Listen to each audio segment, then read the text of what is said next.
This is a joint work with Wan Choi, so let's get started. The continual learning is the method of acquiring new knowledge without forgetting previously learned information. So it aims to incrementally learn a continuously arriving sequence of tasks while retaining previous knowledge. However, this is not easy at all because of the problem called stability and plasticity dilemma. Stability and plasticity dilemma is the trade-off between the two opposing objectives. First one is stability, which is the ability to preserve past knowledge. And the other one is plasticity, which is the ability to adapt to new tasks. As shown in the figure below, the continual learning method with high plasticity experience significant forgetting, while those with less forgetting lack the ability to adapt to new tasks.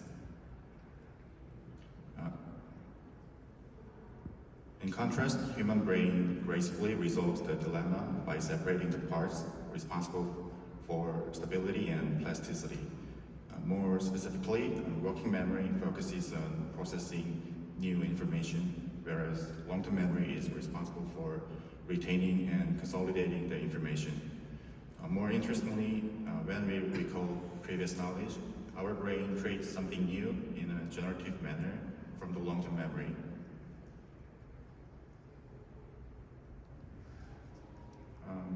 Existing brain-inspired CL methods also consider this kind of separation, but mostly focus on the rehearsal process of the human brain.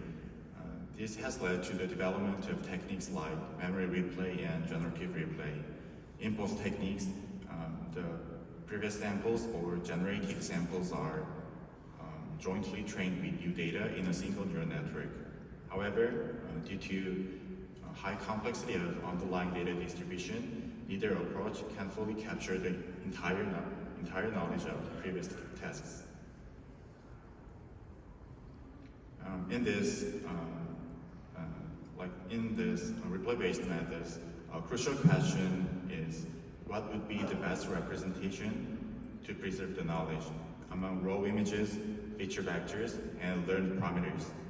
To examine this question, we investigate about how to quantify the complexity of knowledge depending on different representations. We introduce two metrics, volume and separability. Volume measures how widely representation points are distributed within each local group. So a larger volume indicates the need for a larger capacity to learn diverse cases. So it is defined as the area where the representation points are spread out, which is proportional to the square root of the determinant of covariance matrix. Another one is separability.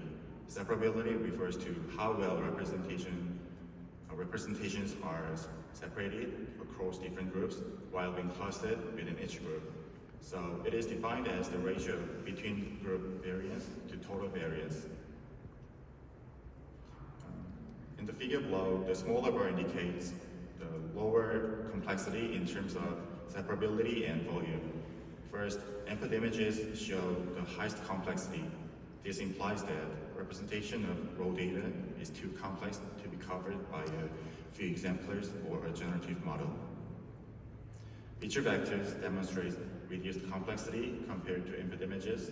However, they may not be the best choice because the front part of the model cannot be updated using the feature vectors.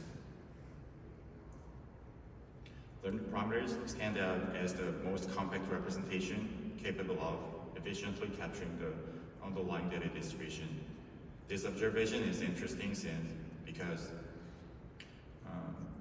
the dimensionality of primary chunks is typically much higher than those of input images and feature vectors.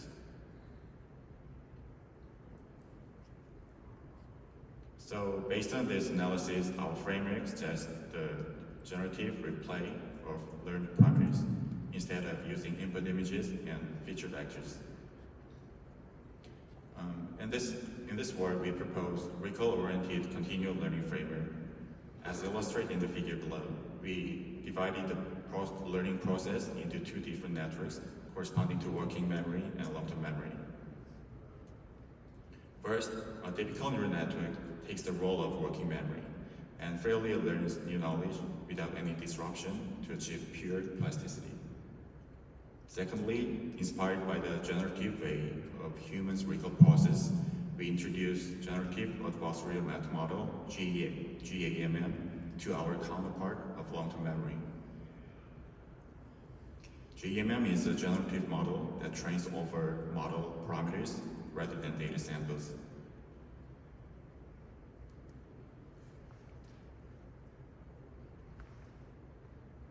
So at inference time, GAMM can directly recall a previous task-specific parameters for all the tasks learned so far. To achieve both high plasticity and high stability in efficient and scalable manner, our framework consists of three major steps: knowledge acquisition, knowledge consolidation, and knowledge recall.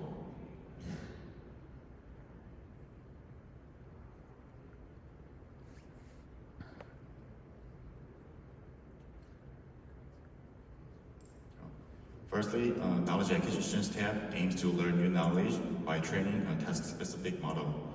This task-specific model is later consolidated into our long-term memory, GAMM.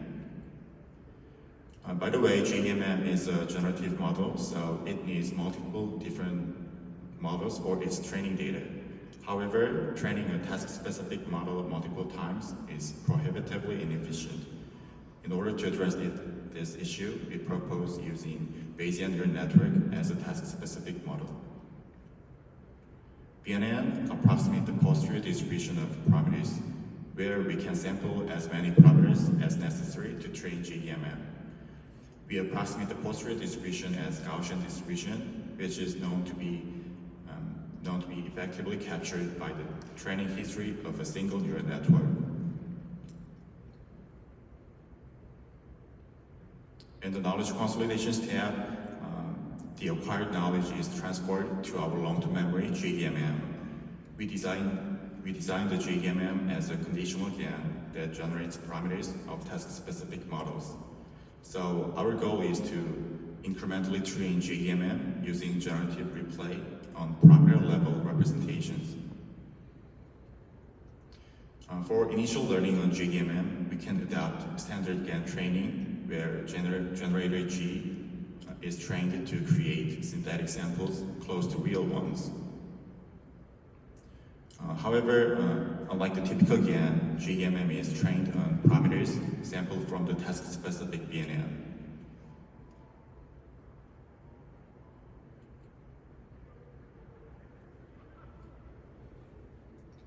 In addition, rather than directly feeding entire model to GAMM, we split the whole model into a set of equal-sized chunks, and then these chunks are fed into the GAMM as its training data. For incremental training on GAMM, our previous generator GT-1 is used to generate parameter chunks for previous tasks. Real chunks from the previously learned BNNs are replaced by these generative chunks. So whole training data set is the union of sampled chunks from the current BNN and generated chunks from the previous generator GT-1. Thus, GAMM is trained to generate the chunks for all the tasks learned so far. Finally, knowledge recall step. When human brain recalls previous information, the corresponding knowledge is generated from the long-term memory and then brought into the working memory for use.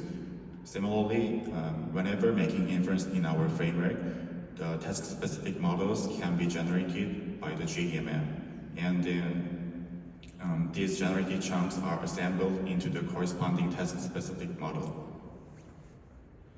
GAMM is also applicable to make prediction without task identifiers at inference time. We can choose a model with the smallest entropy among all the task-specific models that are recalled by GAMM. So let's see our experimental results. We evaluate the performance with three metrics: average accuracy for overall continual learning performance, and backward transfer and learning accuracy for measuring stability and plasticity. We test various replay-based methods, which can be classified into two categories: memory replay and generative replay. Also, their replaying targets could be input level and feature level and parameter level representations. Our framework with GAMM belongs to generative replay on parameter level representation. We use the following datasets, including Split-Cipher 10 and 100. And for GAMM, we used simple GAN architecture with 2 FC layers. And for Bayesian neural network, we used ResNet 32 and ResNet 18. For the comparison with replay-based methods, our framework with GAMM outperforms all the baselines, showing the highest average accuracy. GAMM achieves almost zero forgetting with its near zero backward transfer, while it also shows the excellent plasticity with high learning accuracy.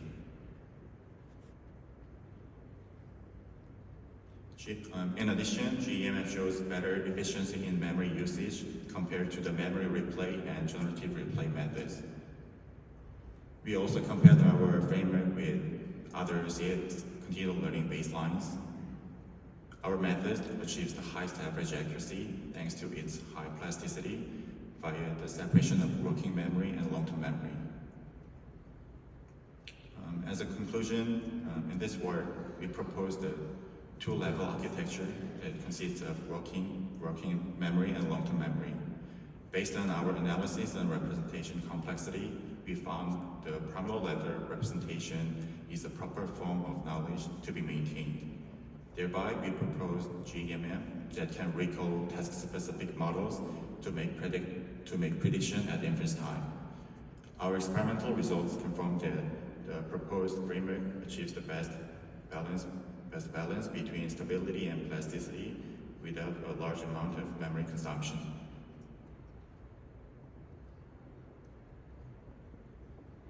So this is